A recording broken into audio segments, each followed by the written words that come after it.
皆さんこんにちは。カシオ腕時計マニアックスのショーです。今回はザ・クロックハウスという腕時計専門店が出しているオリジナルウォッチ MTC7001BK1A をご紹介します。こちらご覧いただいてわかる通り、1970年代のレトロな感じを現在に復刻させたというイメージの腕時計で、なかなかかっこいいなと思って気に入っている腕時計ということでご紹介するんですが、実は危うくですね、買ってがっかりしたという形でレビューすることになるところでした。というのも、私これ通販で買ったんですけども、箱を開けて出した瞬間、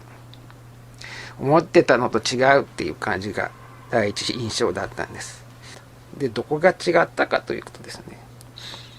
このネットの写真がこれなんですけども、こうやって比べた感じでちょっとなんか雰囲気やっぱり違うって感じがありますよね。ないですかね。なんか雰囲気違うなと。で、思っていたのと違ったのが大きいなというところだったんですね。で、こっちのチープカシオ、人気の A158 っていうやつなんですけども、これのこっちはまあどっちかっていうと1980年代スタイルっていう感じなんですが、このサイズ感で70年代スタイルの時計が買えると勝手にイメージしてたんですよね。で、箱から出したらなんか違うと、これはちょっと外したかと思ったんですが、まあでもよくよく考えたらですね、この同じチープカシオでももう少し一回り大きいやつ、これですね。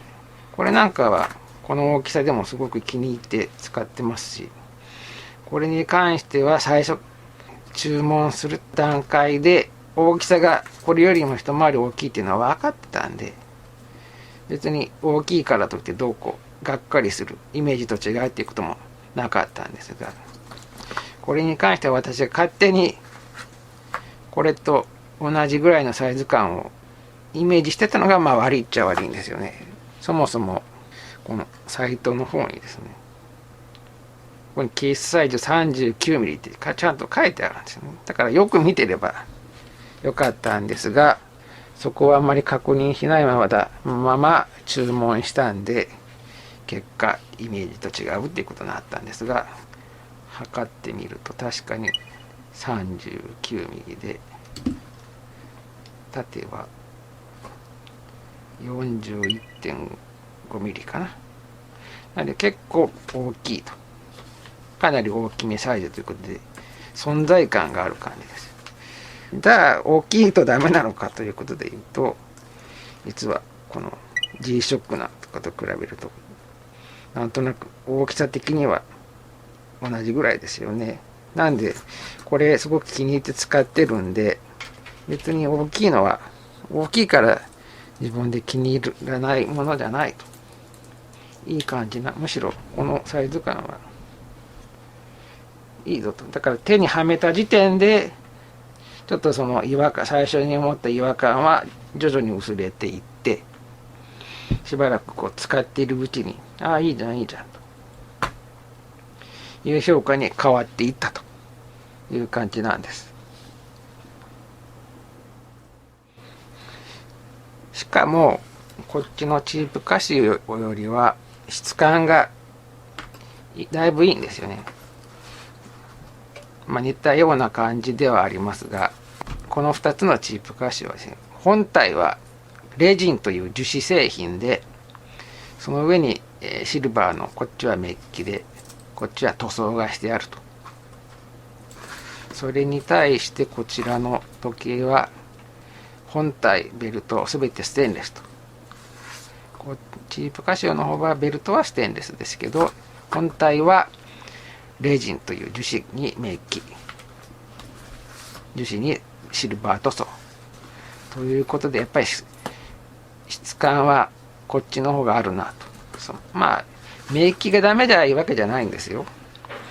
メッキでもすごく綺麗ですよね、こんな感じで。ただメッキだとどうしてもですね、使用している間にくすんでしまうと。例えばこれもカシオのアナログ時計なんですが、もうかなりこの辺メッキは剥げてるし、こんな感じですよね。地肌が見えてますよというところがあるんですが、フルステンレスなんで、もちろん使っていけば傷はつくでしょうが、メッキが剥がれてしまうっていうことはないですよね。というところがやっぱりちょっとこのチープカシオとは質感が違うなというところがまず気に入ってますね。あとですね、このクロックハウスっていう時計店が結構全国的にちょっと一部グレーになってる県はお店がないところなんですが、かなり充実してますんで、実店舗の方が。なんで、なんか故障したとかいうトラブルがあった時も、直接店に持って行って見てもらいやすいということで、通販のデメリットもあんまりないというところとですね、これ注文した時に手首のサイズを17センチですよという形で指定して注文したらですね、この形ですごいちょうどいいサイズで調整して送ってきてくれました。そこも結構細かいですけどポイント高いかな。もちろん余ったコマもこんな感じで送ってきてくれますんで、ちょっと太ったかなみたいな時も足したりすることも可能ですと。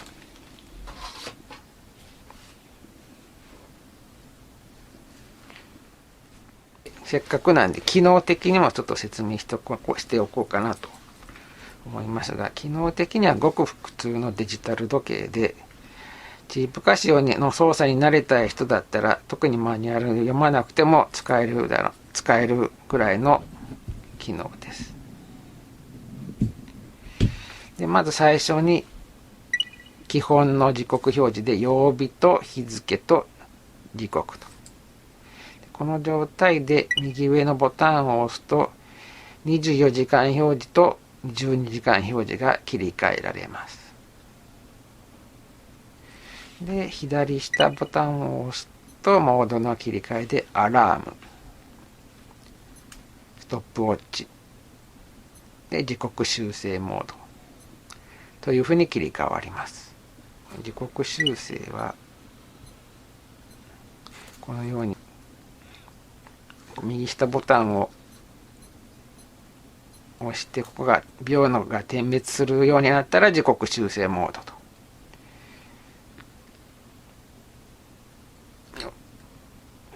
で右上ボタンで秒をセット完了と。次が右下か。これで時間が点滅しているので、こんな感じで右上ボタンを押すと時間が変更できました。行き過ぎちゃった。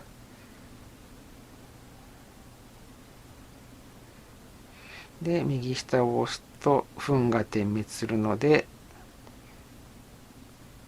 押して53分になったんで、時刻修正ができましたよと。でもう一度ここで右下を押すと、ここがカレンダーの修正に変わります。で、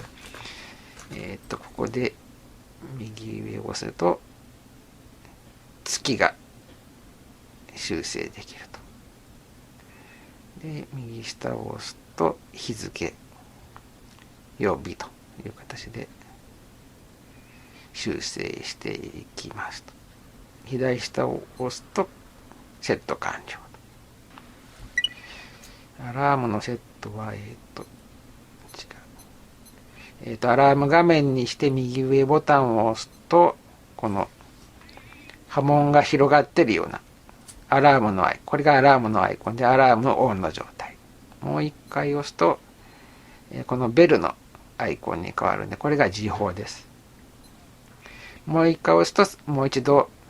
アラームのアイコンがつくので、アラームと時報が両方とも有効になった状態で、もう一回押すと解除。アラームのセットは右下ボタンを押すと点滅して右上ボタンを押すと時間を変更することができるよと。でもう次に右下を押すと分の点滅に切り替わって鳴らしたい分をセットするということで、もう一回アラームをセットしましょう。3時55分にセットしましたんで、音が鳴るまで待ちます。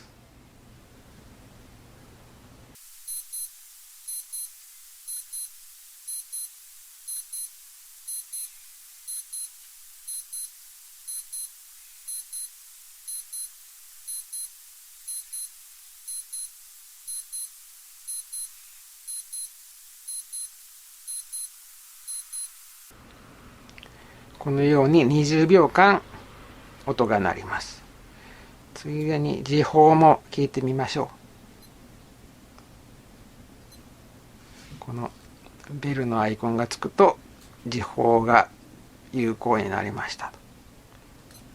と。で、あと5分待つのは待ちきれないので、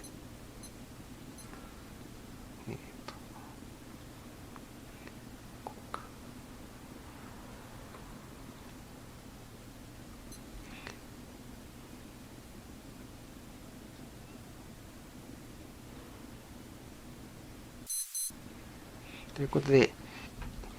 4時ちょうどとか5時ちょうどとかになった時にピッというふうに今みたいに音が鳴るのが時報機能と。で、次がストップウォッチですが、ストップウォッチはここにスタート、ストップ、リセットというて書いてある通り、右上ボタンを押すと計測開始、もう一度押すとストップ、スタート、ストップ、スタート、ストップで、スタートで計測中に右下を押すと一時停止ということでラップタイムが表示されると。もう一度押すと解除で、ラップっていうふうに表示が出ている状態でストップを押すとここで1着2着が計測できる感じですね。なので例えばスタートで1着がゴールイン、2着がゴールインすると1着の、時間が出ますよと。でリセットを押すと2着の時間が出ると。でもう一回リセットを押すと完全にクリアされるという形で操作すると。で左下ボタンを押すと時刻表示に戻ります。なんで、これ最初に見たときに毎回時刻修正モードに入るのかって思われた方もいらっしゃるかもしれませんが、そんなことはなくて、アラーム画面を表示して、ここのアイコンをこうオンオフを切り替えたとしますよね。そして左下ボタンを押すと時刻表示に戻ると。ストップウォッチも一緒で、計測しましたよ、リセットしました。でモードボタンを押すと時刻表示に戻るということで、何らかの操作をすれば直接時刻表示に戻ると。でアラームもストップウォッチも操作せずにモードボタンを押したときに時刻修正表示機能にも入るということなんで、この辺はよく考えてあるなと。あとですね、この時計はここの左ボタンを押した時のライト表示がすごくかっこいいです。ライトをつけてみます。こんな感じですね。文字だけがくっきりと青緑の感じに光るという形で、とてもかっこいい感じで光ります。今ご覧いただいた通り、ここのライトボタンを押すと文字だけが青緑に綺麗に光るということで、液晶のライトの光り方がすごくかっこいいという特徴もあります。ただそのライト表示をかっこよくした弊害というか副作用的な感じでですね、ちょっとこの動画ではちょっと分かりにくいかもしれないですけど、斜めから見た時がちょっと時間の確認がね、ちょっと見えにくいかなと。これ同じぐらい傾けた時の表示なんですが、こっちのチープカシオの方がだいぶ時間読みやすいですよね。これわかるか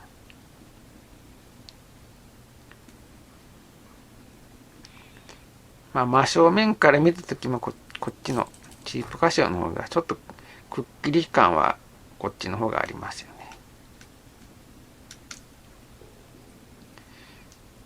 多分その辺はそのライトの光らせ方の違いが影響しているんだろうなと思います。ここまで斜めから見ることはないでしょうけど、傾けても時間がよく見えるのはやっぱりチープカシオの方ですね。その辺は若干ちょっと物足りない点はあります。ちょっと物足りない点がありますという話ついでで言えば、若干ですね、このステンレスの表面の磨き込み、仕上げ、この辺は若干ちょっと粗い、もうちょっと細かく表面処理してほしかったなというのはあります。例えばよくわかるのがこれですね。ここの辺、この辺のところがですね、ちょっと磨きが足りないというか、プレスしてそのままみたいな感じの表面の仕上げ感というのはちょっと否めない感じかな。あとちょっとエッジが若干シャープさに欠ける感じはあります。例えばこの時計ですね。これも同じようなイメージの時計なんですけど、同じ蛇腹風ですけども、これってこう曲げた時にここのつなぎ目が見えますよね。こっちはつなぎが見えなくて綺麗で、こんな感じで作ってくれてたらさらに気に入り度マックスになったかなと。これがダメいうことはないですが、こっちのシズンの穴デジぐらいちょっと頑張ってくれてたらなと。ただこのベルトもですね、なかなかいい感じですよ。滑らかですしね。そういうところ、ちょっと気になるところはありはしますが、総合的にはかなりいい時計だと思います。ということで、1970年代風のレトロな感じがかっこいいクロックハウスのデジタルウォッチのご紹介でした。最後までご覧いただきありがとうございました。